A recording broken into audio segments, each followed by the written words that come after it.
Hello.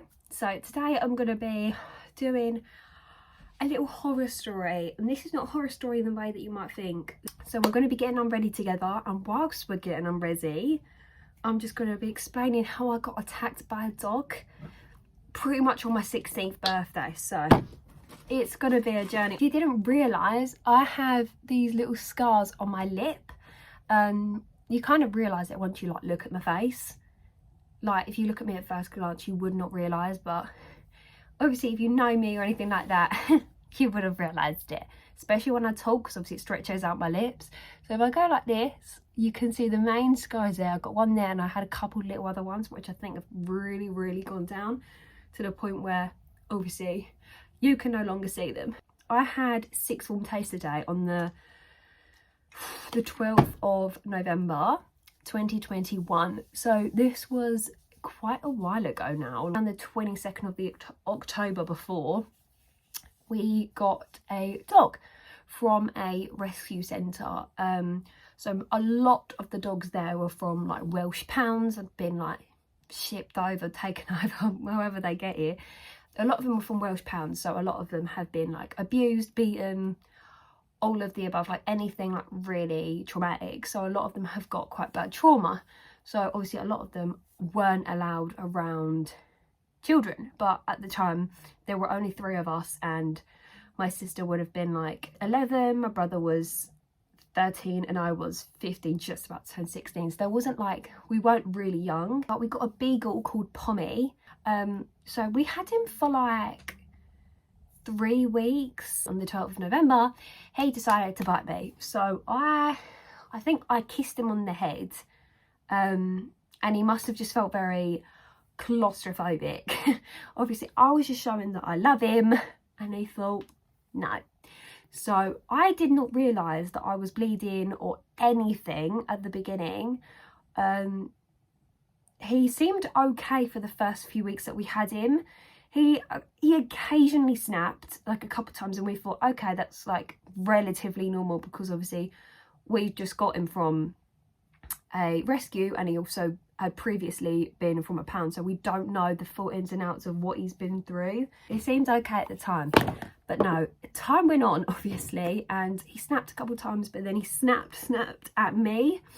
So I was in the living room, and I did not know. Like, he went for me, but I did not feel like any pain. I didn't feel anything. I just looked at my dad's panic on his face, like, oh. I'm just using the ordinary organic cold pressed rose hip seed oil. How cute. And then I've just got the natural moisturizer.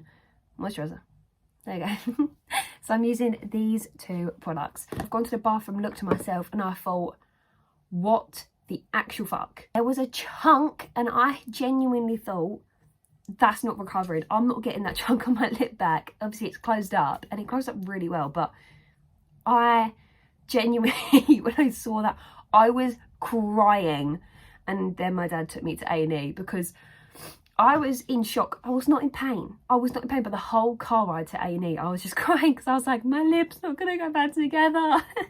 It was quite traumatic, and it was 3 days before my 16th birthday. Did not happen on the best of days. So we've got to A&E, all Gucci. Got in there, explained what happened, and my dad's obviously on the phone to the police, because dog attacks are quite a severe thing to the police. They take them quite seriously.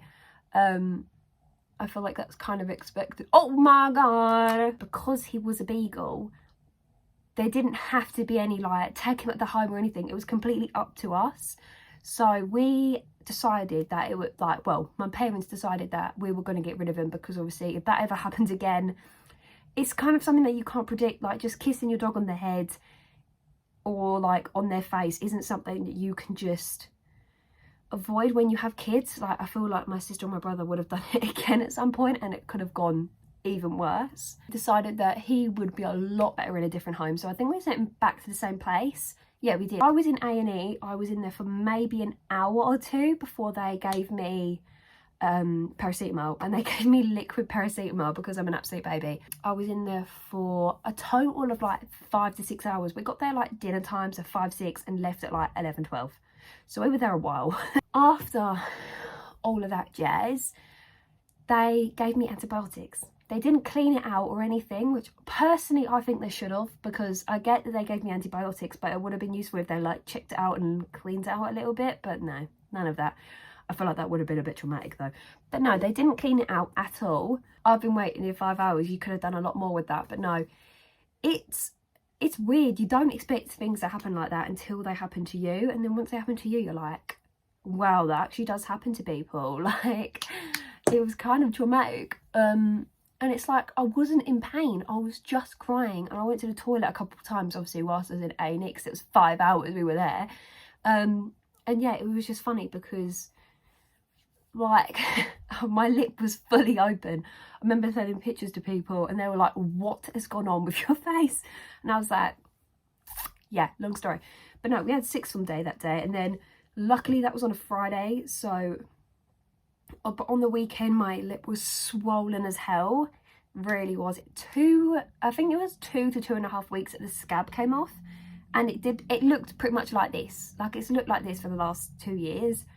I am so impressed with the way that it's scarred up. Like, I feel like I'm really lucky in that sense, that it scarred up really well when it wasn't worse than what it was. I would never, ever, ever put this down to the breed. Always put it down to the owner and the environment they're in. No, there's no way I'm going to put a dog's behaviour down to their breed. There is no way, apart from, like, protective behaviours.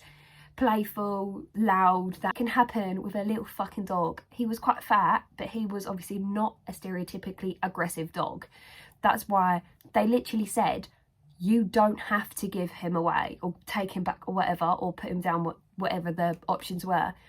And it's quite funny because I was 15, so I was a minor. It's not safe to have that around kids, especially because my younger sister and brother were in the house. Like, I just don't think that was logical, but each to their own. And obviously we understood that it was a rescue dog, and obviously if we kept him there would have been a lot of work that needed to be done, and we just couldn't predict things, and my mum and dad wanted more babies, so I think it would have been quite dangerous if we kept him. I'm all good, but it was scary. Like, don't underestimate it. Like, just don't expect it to happen. And the worst bit for me was the shock of it. I genuinely thought I wasn't going to get, like, a chunk of my lip back. I can't even explain to you. My mascara was running down my face. But yeah, there's a little story time. I hope you enjoyed, and thank you for supporting me. Bye.